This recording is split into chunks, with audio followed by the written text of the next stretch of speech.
So it's pretty much official. Donald Trump to become the 47th president of the United States, beating Kamala Harris. Now, there's a few takeaways here. This will be his second term with a term of absence. Now, generally speaking, a president can do much more effective if he has back-to-back presidencies.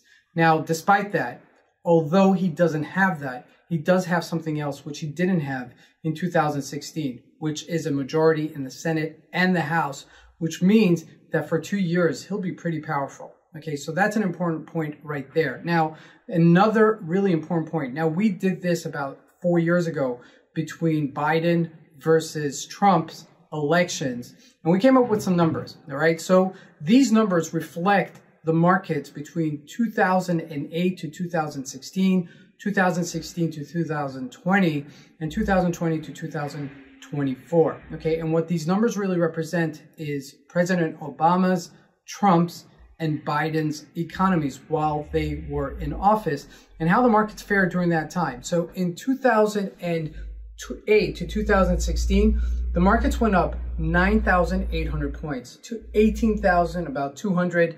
And between 2016 to 2020, the markets roared even higher, about 11,100 points during Trump's first term.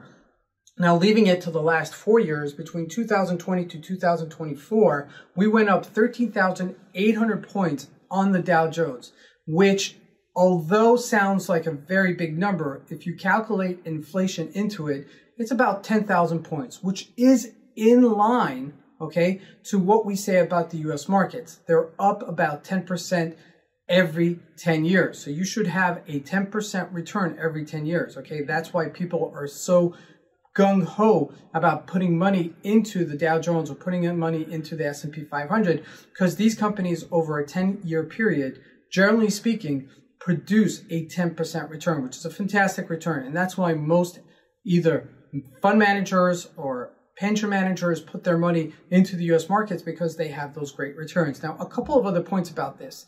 Now, it's going to be a little bit of a hurdle for President-elect Trump on what he's going to do with the economy initially. And the reason that is because he's coming in with high inflation, high interest rates, and really a very worn out kind of economy. And he's going to have to do a couple of things. So number one, he's going to produce and be more gas or oil sufficient.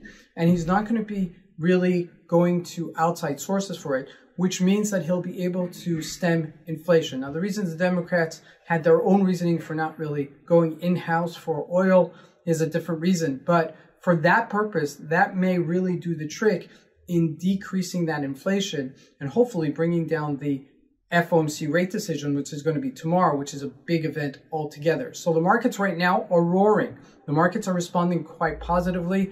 The S&P 500s, the Dow, the NASDAQ is all almost back to their all-time record highs. But the thing is that we're going to have to see this actually sustained. So this may be just a hype right before he comes into office. We may see a little bit of a sell-off between now and Thanksgiving. Generally speaking, between Thanksgiving and December and to Christmas, we generally rally. And with that said, it's going to be a lot of opportunities. So right now, CMTrading is making a special offer for those that are depositing $500. You get 150% bonus towards that deposit.